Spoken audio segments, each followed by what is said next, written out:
Welcome back, guys. In this video we'll be talking about the second type of terrorism, which is known as state-sponsored terrorism. Right?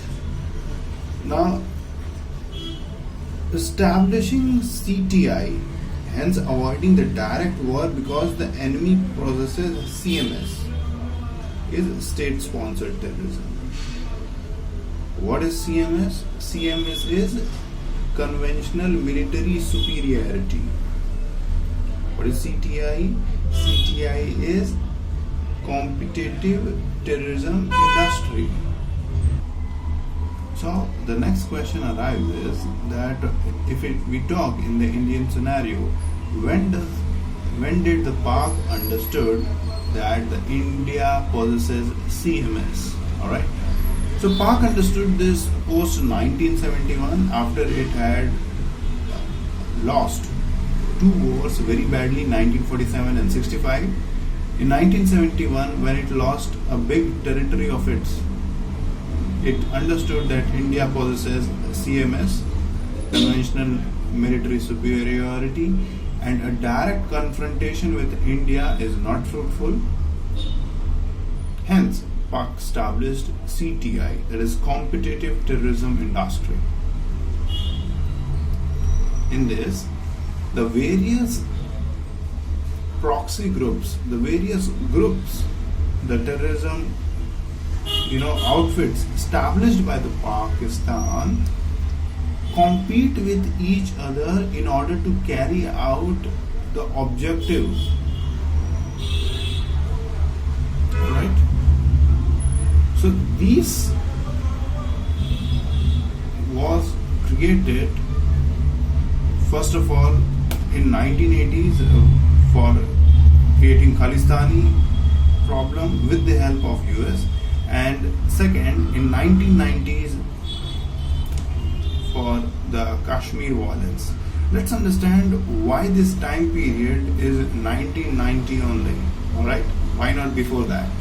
Let's start.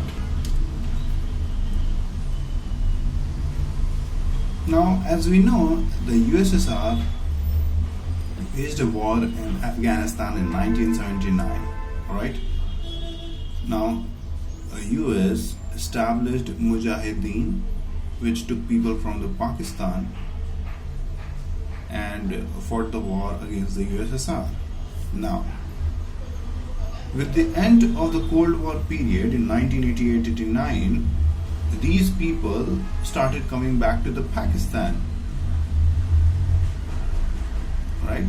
So we'll see that the 1987-1988, the creation of two groups, Lashkar-e-Toiba, created by the Hafiz Saeed, was the first proxy group.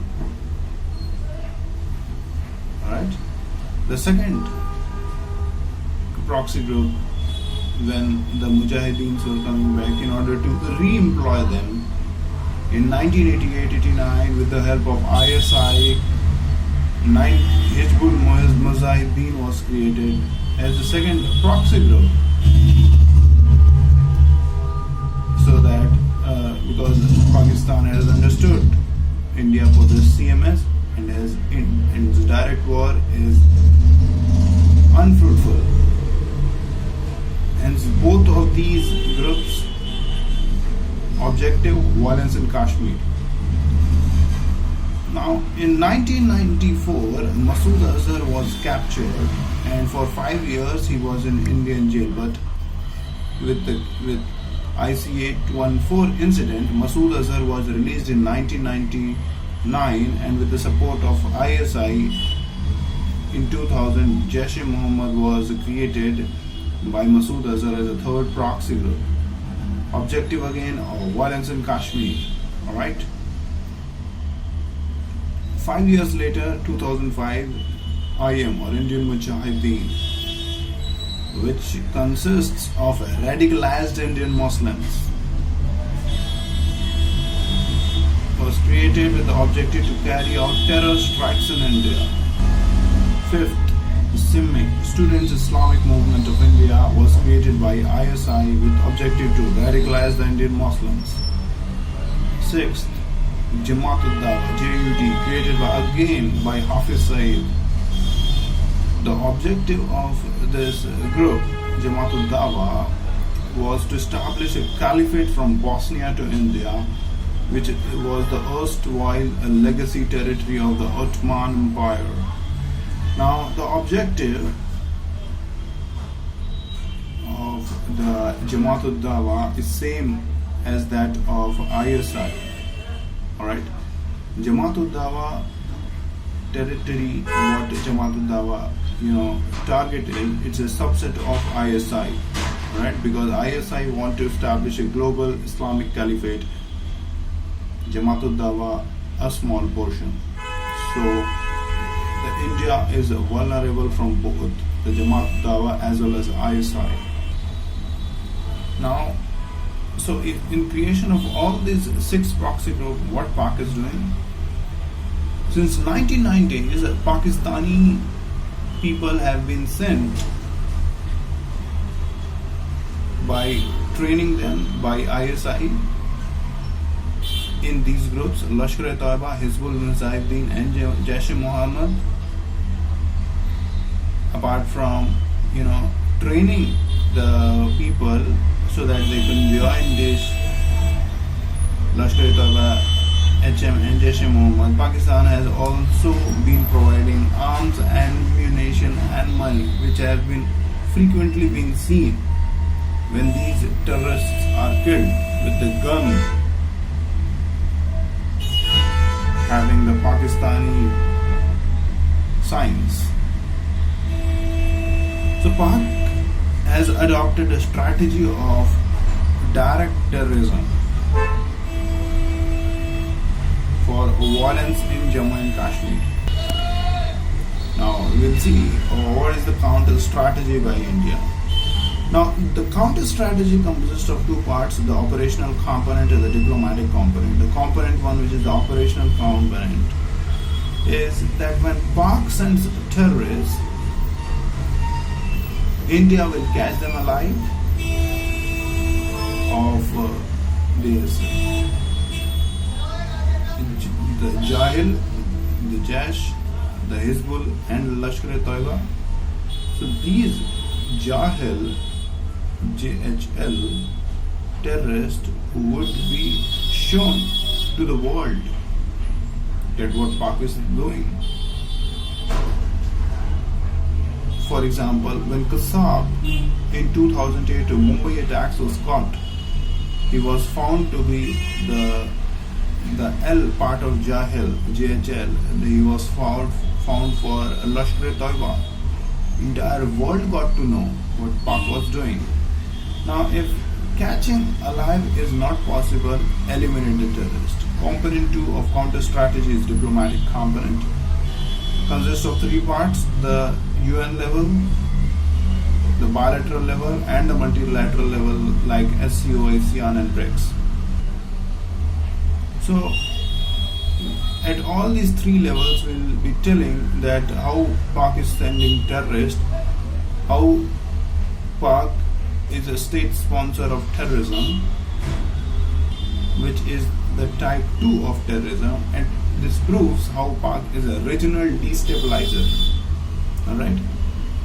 The implications was very severe for Pakistan. Pak diplomatically isolated, and Pak witnessed a global diplomatic backlash.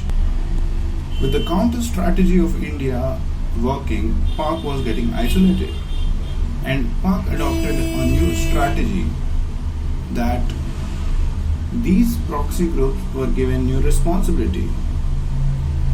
ISI told the Lashkar-e-Taiba not to carry out violence in Kashmir, rather support the organization called SIMMI with arms, ammunition and money. These SIMMI will radicalize the Indian Muslims. Once radicalized, join Indian Mujahideen. Indian Mujahideen will carry out the terror strikes in India. Now, if you see, the Indian Mujahideen operates via the modular strategy. Modular is a small group with 50 to 80 people having a modular leader. Now, if you see, the Lashkar-e-Taiba has got no operation in Kashmir now. So the new area, the Jahil, the JHL, the L has been removed. Alright?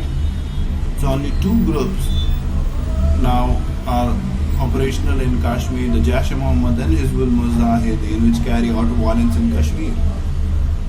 Alright? So in the counter-terrorism industry of Pakistan, the competition has got reduced to two groups. So Simmi is the feeder of IM, alright, and IM carries out terror strike all across India except Jammu and Kashmir. So with this new strategy, what Pakistan is trying to display to the world and not get isolated is that we don't sponsor terrorism in India. Terror in India is because of the Muslim alienation in India, which joined Indian Mujahideen. Further, it says that Indian democracy is weak, where the Indian Muslims are left because all the segment of society is not being carried by the Indian democracy. So Pak has shifted all the responsibility to India. It's trying to give the sociological theory of terrorism. The sociological theory of terrorism says that if a section of society is marginalized plus deprived, it is then frustrated and alienated